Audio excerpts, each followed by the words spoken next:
Cold metal pressed against her back as she curled tighter into the shadows. The hiss of hydraulic doors and muffled boots on steel, grating the only lullabies she knew. The cargo alley was a forgotten corridor of the orbital station, where maintenance, drones buzzed like flies and nobody looked down long enough to see her.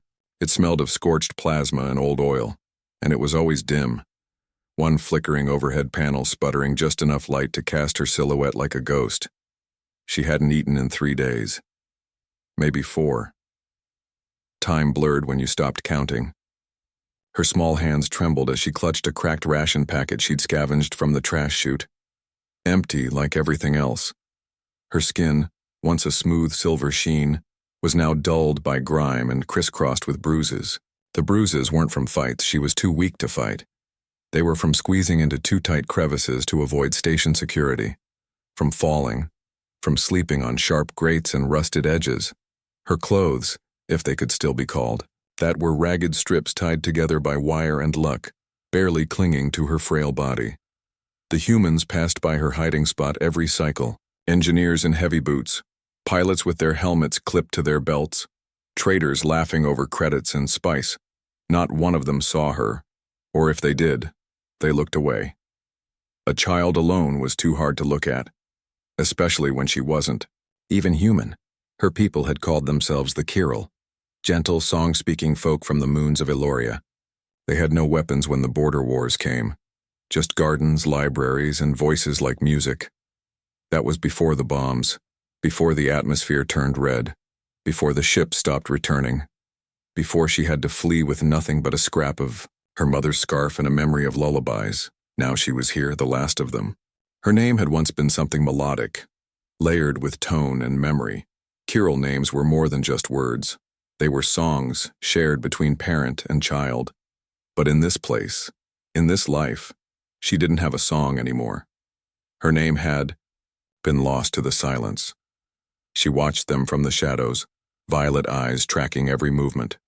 The humans moved with purpose, always busy, always loud. They joked, they argued, they carried things, fixed things, threw things away. So many things, so much noise she never spoke. Her throat ached from disuse, and even if she could speak, what would she say? Would they care? A maintenance droid clattered past her and paused, scanning the area. She tensed, holding her breath. Its sensors swept near her, flickered, and then moved on. Not even the machines thought she mattered. The weight of her own stillness began to feel heavier than hunger. Loneliness was worse than cold. It crawled under her skin, made her forget she had ever been held, ever been spoken to with kindness. She could remember her mother's voice only as a color now, soft blue and warm like moonlight. Her father's hands had been calloused but gentle, always lifting her to see the stars. But here, stars were only reflections in polished hulls and the buzz of plasma gates. She watched a man laugh and toss a half-eaten ration into the trash. Her stomach twisted, but she didn't move. Not yet. She had learned. Wait until they're gone. Always wait. She closed her eyes for a moment, tried to remember her name, tried to hum one of the lullabies. Nothing came, just silence, and still she waited. Alone, bruised and forgotten in a universe that didn't want her. Not knowing that everything was about to change, not knowing that someone would finally look, not past her but at her, and whisper something she hadn't heard in so long. It would feel like a miracle. But for now, she was just a shadow in an alley of stars. The repair bay was chaos, the kind only someone like Sam could understand. Spare parts were strewn across benches like forgotten puzzle pieces. Plasma coils glowed faintly, casting lazy shadows over walls smeared with grease and soot. The hum of fusion welders buzzed from deeper in the shop, mixing with the scent of ozone and old metal. Sam had worked there for nearly 15 years, fixing everything from comm relays to jump drives, and in all that time, he thought he'd seen everything this orbital rust bucket had to offer, until her. She was quick. He'd give her that. Small enough to slip through duct vents and barely leave a trace, but not quick enough to escape the sharp instincts of a man who'd grown up dodging his own demons. He noticed the missing ration packets first, then the bits of wire, scrap fabric, and stripped insulation, useless to anyone but someone desperate. Sam didn't report it. He just kept watching. Over the next few days, he caught flashes of movement, a tiny figure darting between shelves, limbs thin as conduit pipes, eyes too big for her hollowed face. She was careful, always crouched low, always silent. But Sam had a mechanic's patience. He waited. Then one night, when the station's artificial dusk dimmed the lights and the welding torches had cooled, he found her. She was crouched in the far corner behind a crate of disassembled engine mounts, nibbling on something that looked like a crushed protein wafer, probably days old. Her frame was barely more than a silhouette, but the dull sheen of her silver skin caught the glow of a desk lamp. A makeshift tunic stitched together from rags and cable ties clung to her like a desperate secret. She didn't see him at first. He didn't make a sound. Slowly, deliberately, Sam walked over and sat cross-legged on the floor a few feet away. No sudden moves. No words. She froze when she spotted him. Eyes wide, shoulders stiff like a cornered animal. He didn't reach for her. Instead, he opened his tool belt and pulled out a protein bar. Sealed, new, untouched. He peeled it halfway and gently slid it across the floor to her, then sat back. She didn't move. For a long time, it was just silence, the kind that settles in the air right before something changes. Then, slowly, she crawled forward and snatched the bar. She scuttled back, still eyeing him like he might lunge at any second. But Sam didn't move. He just watched as she devoured, it barely chewing, crumbs clinging to her dirt-smudged lips. He saw the panic in her eyes slowly ease into hunger, then something else. Confusion, maybe. Distrust was still there, thick and unspoken, but so was the crack of possibility. He didn't speak. Didn't ask her where she was from or what had happened or why she was alone. He figured if she wanted to tell him, she would. When she was ready. Minutes passed. She wiped her mouth with the back of her wrist and peeked at him, eyes squinting as if trying to read something written behind his silence. Still, Sam didn't move. To him, she wasn't a stowaway. She wasn't a problem. She wasn't other. She was just a kid, alone, hungry, trying to survive. So he sat with her, in silence, in grease and dim light, like she belonged there. Like she mattered. Like she was a person. And for the first time in a long while, she didn't feel like running. The door hissed open to a dim, cramped room that smelled faintly of old coffee and machine oil. Sam stepped inside and gestured for her to follow. She hesitated in the corridor, one foot just over the threshold, her shoulders trembling as if the light itself might burn her. He didn't rush her, just held the door open and waited, silent as always.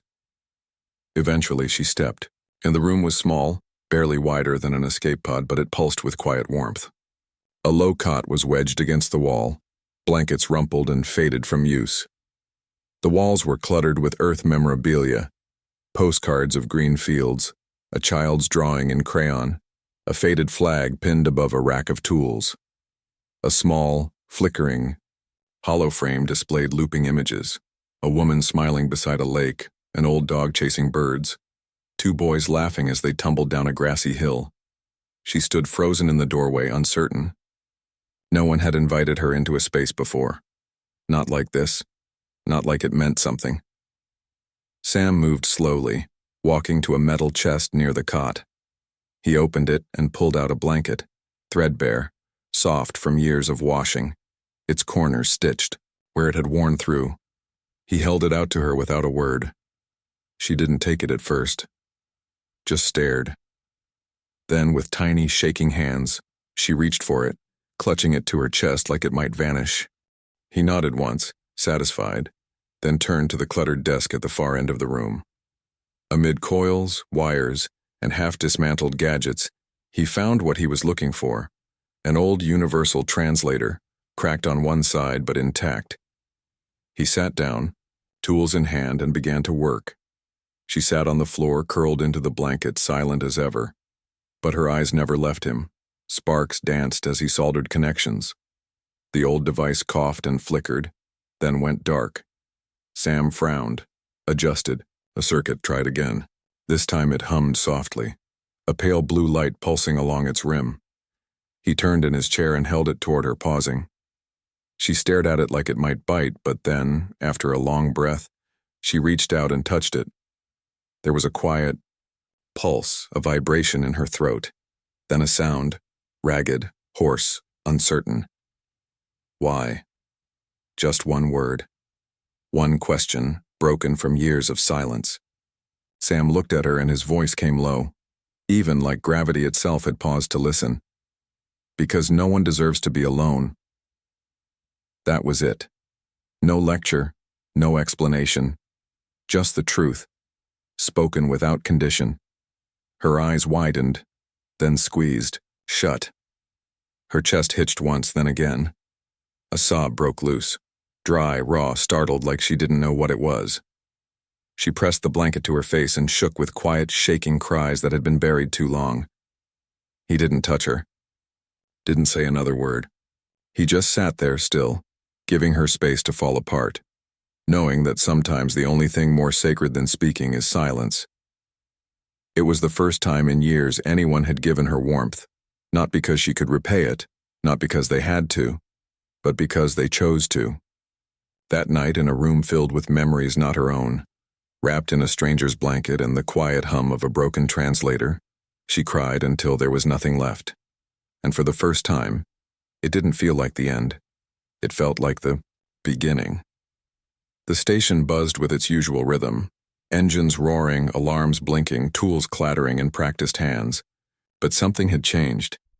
Amid the rust and smoke, the girl who had once hidden in shadows now stood beneath the bright lights of Dock Bay 9, wearing an oversized mechanic's jumpsuit with the sleeves rolled twice and a smudge of grease across her cheek. She worked beside Sam every day now, handing him tools, watching how he tightened bolts or rewired panels, mimicking every motion with intense focus. At first, she didn't speak much, but then came the questions, the laughter, the curious tilts of her head when she discovered something new. Her hands, once too thin and shaky, had grown steady, calloused, capable. She could fix a jammed intake valve without flinching, solder a board in 10 seconds flat. She belonged here. At least most days she felt like she did. Sam had started, reading to her on breaks. Old Earth poems stored in a tattered datapad, one of the only things he'd salvaged from his childhood. She listened, fascinated by the way words could dance and mean more than they said. One day he read her a line that made her stop mid-bite of her lunch. Aya, who wandered the wind, found her home in a whisper. Something about it settled deep in her chest. Is Aya a name? She asked. Sam nodded. Means miracle in some old languages, and color in another. She thought for a moment. Then I want that. Aya. He smiled, warm and quiet. Aya it is. Months passed. She was stronger now, not just in body but in spirit. The crew began to recognize her. Some smiled when she passed. Some even asked for her help with repairs. A few still looked at her too long, unsure, but she had Sam, and when he stood beside her, no one questioned her place. Until the day they did. She was walking back from the parts shop with a toolkit slung over her shoulder when she heard them. 2 engineers at a nearby workbench laughing too loud. I heard Sam picked her up like a lost dog, one said. Poor guy. Just another stray, you know? The words struck like a cold blade. She stopped walking, her grip tightening on the handle of the kit. She stood still for a moment, then slowly turned and walked away. The hallway felt longer, the lights harsher. The jumpsuit felt too big again. By the time she reached the workshop, Sam was already there, wiping down a hydrospanner. He looked up when she entered and saw it in her eyes. The heaviness, the storm, behind her usually steady gaze. She set the toolkit down too hard. He didn't say anything, just stepped closer. I heard what they said, she murmured, her voice barely above a whisper. Sam studied her for a moment, then reached out and gently lifted her chin so she would meet his eyes. "You listen to me," he said, voice low but steady. "You're not a stray." She blinked, eyes stinging. "You're family," he continued. "You're my family, and I don't care what anyone else says. You stay with me forever if you want. You hear me?" Her lip trembled and she nodded. He didn't pull away, just rested his hand on her shoulder for a while, grounding her. And in that quiet, Aya stood a little taller. Not because someone had rescued her, but because someone had chosen her. The great chamber shimmered with quiet anticipation, its curved walls reflecting the soft glow of hundreds of systems flags, drifting like stardust above the crowd. Representatives from across the galaxy, humans, Cathari, Ventari, Silith, sat shoulder to shoulder in solemn silence. This wasn't just another summit. It was a moment etched into history. Aya stood alone on the platform, not the trembling girl who once hid in the shadows of a forgotten alley, but a woman now, tall, calm, her silver skin glowing under the spotlight, violet eyes clear and unwavering. Her mechanic's jumpsuit had been replaced with a sleek robe of deep blue, marked by the sigil of Earth and the peace accord alike. A small translator rested on her collar, but when she began to speak, her voice came without hesitation. "I am Aya of Eloria," she said, and the chamber quieted further, leaning in. "My people no longer have a world. Our cities were ash before. I learned what war really meant. I was a child, alone, homeless, voiceless. I lived in silence, in fear, not because I was dangerous, but because I was invisible." A murmur ran through the crowd, but Aya continued, steady as a sunrise. "Many walked past me. Most never saw me. I wasn't one of theirs, so I wasn't worth saving. And then, one man noticed." Her eyes scanned the crowd until they found him. Sam sitting near the back, trying and failing to hide the way he wiped at his cheek. His hands were stained with decades of grease, his face older now, but his eyes were the same. Kind, unshaken. He didn't ask me who I was. He didn't ask what I could offer him. He didn't ask anything. He just gave. He gave me food. He gave me warmth. He gave me a place to stand when I had nothing left. She paused, breath catching slightly, but her voice held firm. I asked him one word. "Why?" And he answered, "Because no one deserves to be alone." That was all. The silence in the room was complete now, thick with something unspoken and universal. Sam didn't save a species, he didn't end a war, he saved me. One act, one human, one moment of compassion when it mattered most.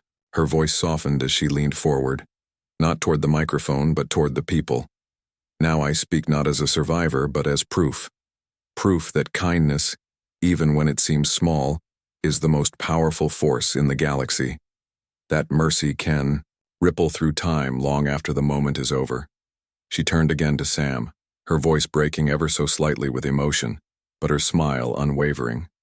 He whispered, "Stay with me forever." And because of him, I stayed. Not just with him.